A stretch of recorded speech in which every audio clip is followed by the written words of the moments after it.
Hi friends, welcome to Agiripalli రుచులండి. అందరు ఎలా ఉన్నారండి? నేనైతే చాలా బాగున్నాను.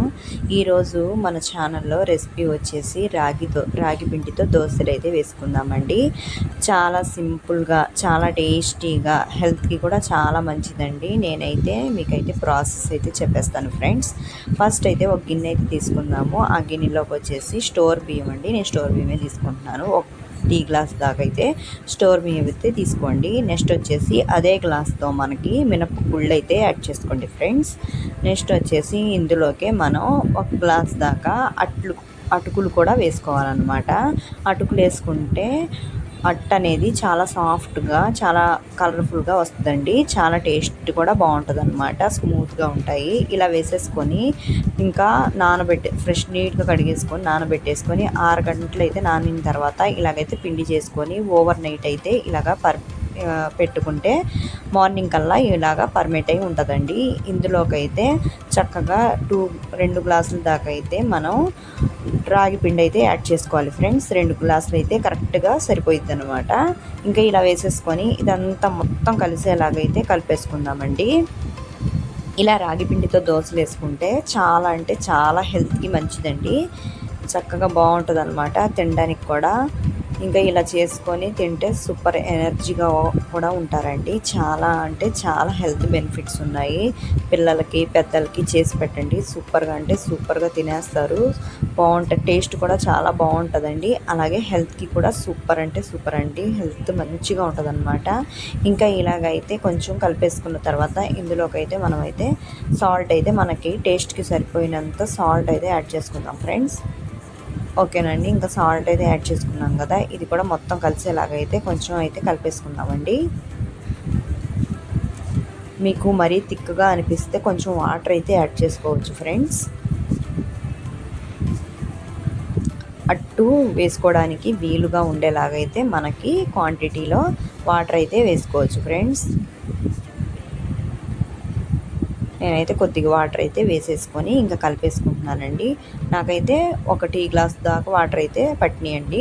ఇంకా ఇలాగా వాటర్ కూడా వేసేసుకున్న తర్వాత మంచిగా కలిపేసుకున్నాం కదండి. కలిపేసుకొని ఒక అరగంట దాకా అయితే పక్కనైతే పెట్టేసుకుందాం ఫ్రెండ్స్. అరగంట పక్కన పెట్టేసుకుంటే చక్కగా ఈ పిండి కూడా మొత్తం నానిపోయి మంచిగా అట్లు వేసుకోవడానికి రెడీ అయ్యిద్దండి. బ్యాటర్ అనేది మంచి పర్ఫెక్ట్గా కుదిరిద్ది అనమాట.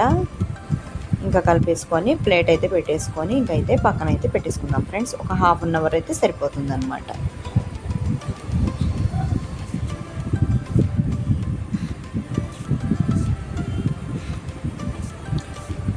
ఇంకా ½ అవర్ తర్వాత అయితే ఇంకా ఇలాగైతే ప్యాన్ అయితే పెట్టేసుకోండి. ప్యాన్ మీద కొద్దిగా అయితే వాటర్ అయితే పోసేసుకోండి ఫ్రెండ్స్. వాటర్ పోసేసుకొని ఇంకా ఇలాగైతే తీసేసుకుందామండి.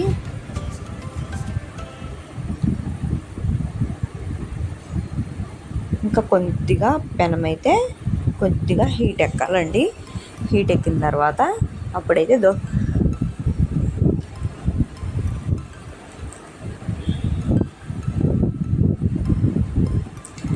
ఓకేనా ఫ్రెండ్స్. ప్యాన్ అయితే హీట్ అయింది కదండి మనకి. ఇప్పుడైతే పిండి అయితే ఒక 2 గరిటెల దాకా అయితే పిండి అయితే యాడ్ చేసుకుందామండి. యాడ్ చేసేసుకొని ఇంకా స్లోగా అయితే తిప్పేసుకుందాము. ఇంకా ఇలాగా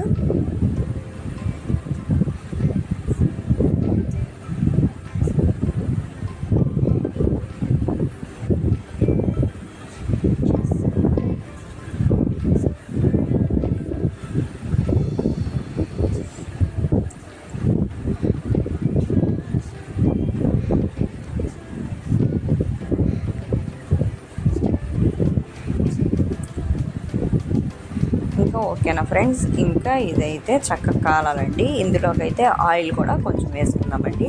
కొద్దిగా ఆయిల్ వేసుకుంటే ఇంకా చక్కగా కాలిన తర్వాత రెండో సైడ్ కూడా తిప్పేసుకుందామండి.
ఓకేనండి, ఇప్పుడైతే చక్కగా ఫ్రై అయిందనమాట ఒక సైడు.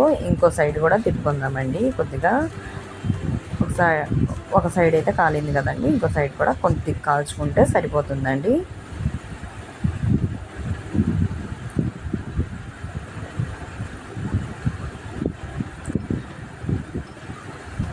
చూసారు కదా ఫ్రెండ్స్, ఇంకా అయిపోయినట్టేనండి. ఇంకో రెండో సైడ్ కూడా తిప్పేసుకొని ఇంకా తీసేసుకుంటే అంతే అయిపోయిందండి. దీంట్లోకి అయితే పల్లీ చట్నీ అయితే సూపర్గా ఉంటుందన్నమాట. నేను చేసిన ప్రతి ఒక్క కొలతతో అయితే మీరైతే చేసుకోండి, చాలా పర్ఫెక్ట్గా కుదురుతాయి అన్నమాట. చాలా టేస్టీగా ఉంటాయి, చాలా హెల్త్కి కూడా మంచిదండి. ఇంకా రెసిపీ నచ్చినట్టయితే లైక్ చేయండి, షేర్ చేయండి, అలాగే కామెంట్ కూడా చేయండి ఫ్రెండ్స్. Thank you for